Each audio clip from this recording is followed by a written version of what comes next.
আসসালামু আলাইকুম আম্মাজান, রমজান মোবারক। ওয়ালাইকুম আসসালাম, রমজান মোবারক। জামাই, শুনলাম তুমি নাকি আমার মেয়েকে রোজা থাকতে দাও না। একটা রোজা থাকতে দিছিলাম, যে জ্বালান জ্বালাইছে তারপর থেকে আর রোজা থাকতে দেই না। আমার মেয়ে জেদি, তাই বলে তাকে একটু রোজা থাকতে দিবা না? এটা কোনো কথা? এইটা কেমন ধরনের যে সকাল 10টার সময় আমারে বলে মসজিদে গিয়ে মাগরিবের আজান দিতে বলো।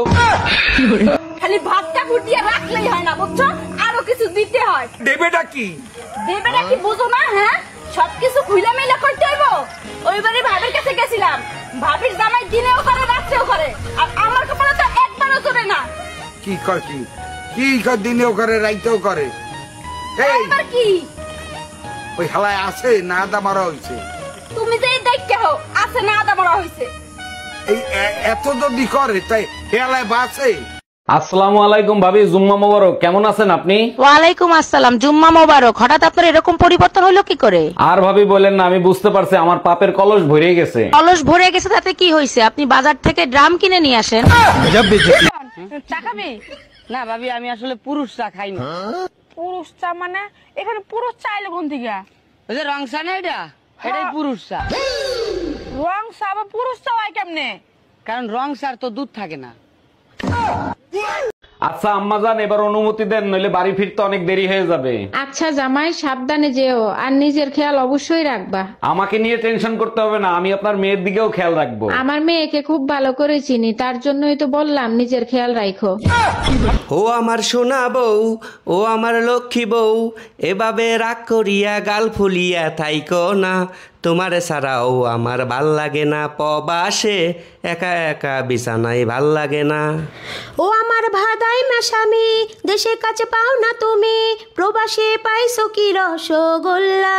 3 বছর হইয়া গেল বাড়ি আসো না, দেশে আইয়া খাও বাদাম বেচিয়া। রং চা খাইবা না দুধ চা? রং চা দেন ভাবি। কেন, দুধে কি সমস্যা? আচ্ছা ঠিক আছে, আপনি দুধ চাই দেন। থাক, জোর করে আর দুধ খাইতে হইব না, রঙই দিতে। ভাবি, আপনার ফোন নাম্বারটা আমারে দিবেন? লেখেন 0 দিয়া 15টা জোতার বাড়ি, 11টা জাটার বাড়ি, 44টা বেলুনের বাড়ি, 99টা গালি, 56 দ্বারাই আপনার নামে মামলা করব। ঠিক আছে ভাবি, আমি সময় মতো হাজিরা দেব। এবার শিক্ষা হয়েছে, পাইছো টুম্বা ভাবির নাম্বার? অনেক খিদা লাগছে, তাড়াতাড়ি খাইয়ে নি। তাড়াতাড়ি খাবার খায় শয়তানে, দোয়া পড়ে খাও, বরকত দিবে দ্বিগুণ। হি আল্লাহ, তুমি এত সুন্দর বউ দেছো, তোমাকে অনেক অনেক শুকরিয়া জানাই। খাবার দ্বিগুণ হবে, বউ দ্বিগুণ হবে না, তবে মায়ের দ্বিগুণ হতে পারে। এই কই তুমি, ভাত দাও, খিদা লাগছে।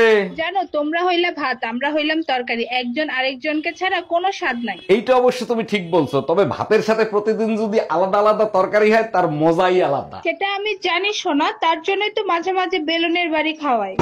কি ব্যাপার অরুণ ভাই, এত সকাল সকাল গাট্টি বাইন্দা কোথায় রওনা দিলেন? ভাবি, কয়দিনের জন্য নোয়াখালী গ্রামের বাড়ি যাচ্ছি।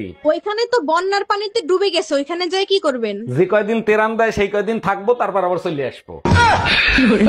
তোরা যদি ঝগড়া করে মইরেও যাস, জীবনে কোনোদিন ছাড়াতে যাবো না। গেলা ঝগড়া থামাইতে, আর নিজেই ঝগড়া করে আসলা। আচ্ছা তুমি বলো, ভাবিরে বুকে নিয়ে সান্ত্বনা দেয়াটা কি কোনো অন্যায়? মোটেও অন্যায় না, কিন্তু আজকে তোরে সান্ত্বনা দেবে কেডা?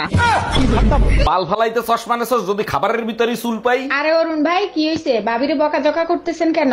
আর ভাবি বললেন না, প্রতিদিন খাবারের ভিতরে চুল পাই। কেন ভাই, ভাবি চশমা পরে রান্না করে না? চশমা পরে রান্না করে না, চশমা পরে মোবাইল দেখে। আরে ভাবি, কি হয়েছে? ফ্রিজের সাথে যুদ্ধ করতেছেন কেন? ভাই, আপনার পরিচিত কোনো ফ্রিজ মিস্ত্রি জানা আছে? হ্যাঁ আছে, তার আগে বলেন ফ্রিজের কি হয়েছে? ফ্রিজ খুলতেছে না, ভিতরে কুরবানি গোশত রাখছিলাম, মনে হয় ভিতর দিয়ে গরু সিটকানি দিয়ে রাখছে।